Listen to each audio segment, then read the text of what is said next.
Hi, Kunal. Welcome to the Quint. Thank you. In 2005, you made your debut with Kalyug.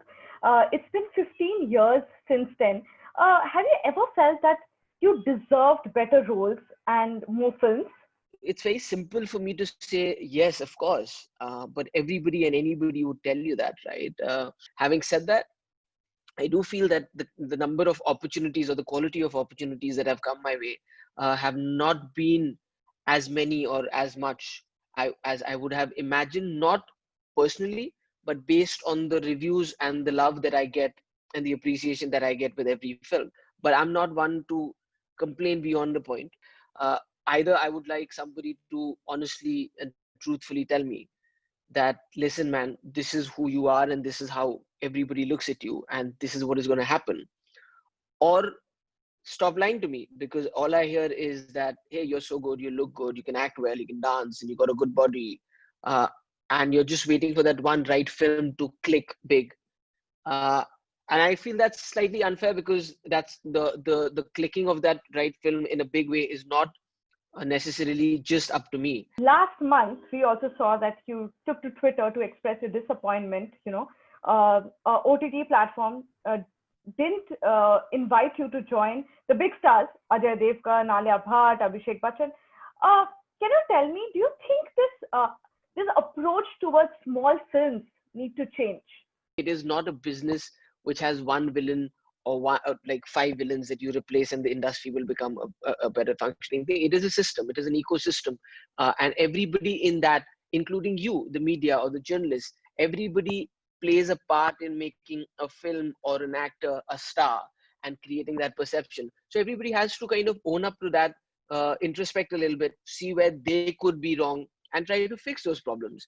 And in the same way, like, we're talking about this press conference, it would have been really interesting to see if an entertainment journalist came up and picked up on that. I mean, for me, it was Vidyut who put out that tweet first, and that's when everybody took a notice to it. And Vidyut also found that out somewhere. It would have been interesting to see an entertainment journalist or somebody who kind of picked that up and said, hello, one second, aren't these other two films also a part of it? Why are they not a part of it? But it took for him to do it, and then for me to realize that this has happened and to kind of express my opinion. uh, Anyways, having said that, I do feel that OTT platforms are that level playing field where a producer or an actor or a film does not have to fight for shows, a release date, and it's not limited by the number of days or shows that you will be available to an audience. You are there on the same menu as a big film, a small film, a show, or an international show, and people can choose. So it is a very content driven platform.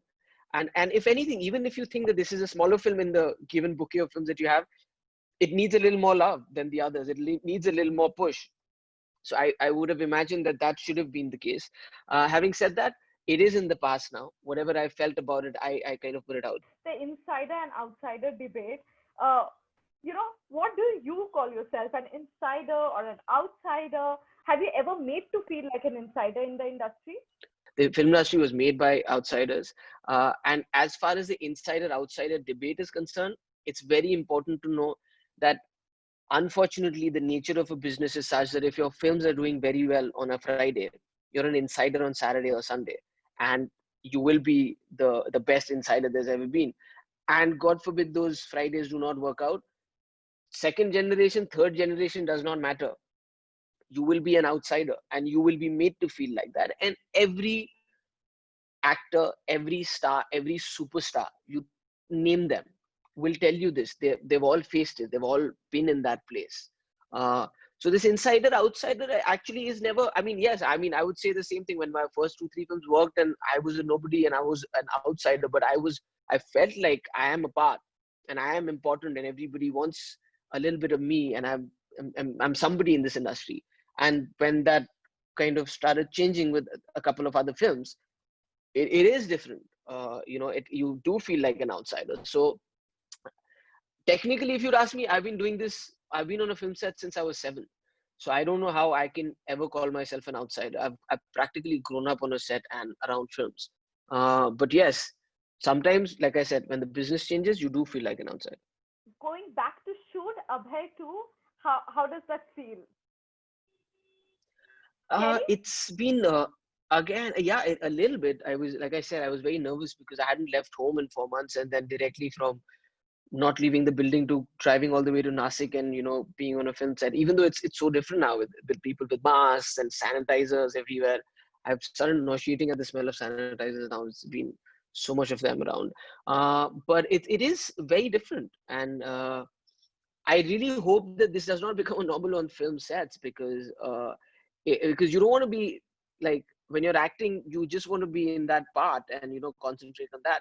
You don't want to be like, oh, this actor's coming too close, or I have to get into this car. Is this car being sanitized? I'm touching this. Is this sanitized? Oh, I'm wearing a kada. The kada is the metal. Does the metal have the virus for a longer time? So all of those things are constantly playing in your head. I hope they do not translate into the performance, because honestly, when people watch it, and also we've not been able to, because this was already an ongoing show, we have to kind of change a lot within the show because there was a lot of action and a lot of crowded chases and big scenes in crowded markets. So anyways, we don't have the luxury of those, so a lot has changed, but we've not been able to put in the fact that this was shot during coronavirus because that's not a part of the story.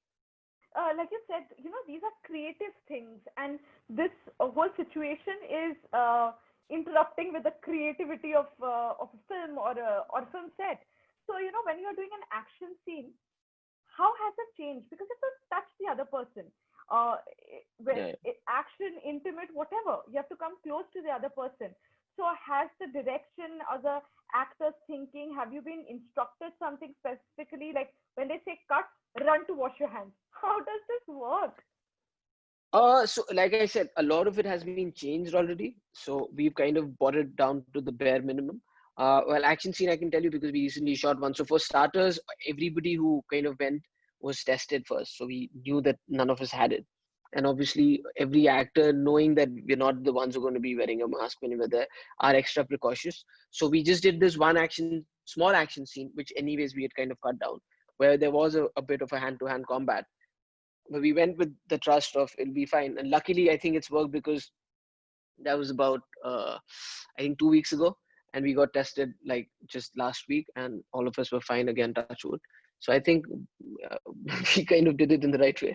Thank you so much for talking to us, Kunal. Thank you. Thank you. And all Thank the you. very best for Abhay too. Thank you so much.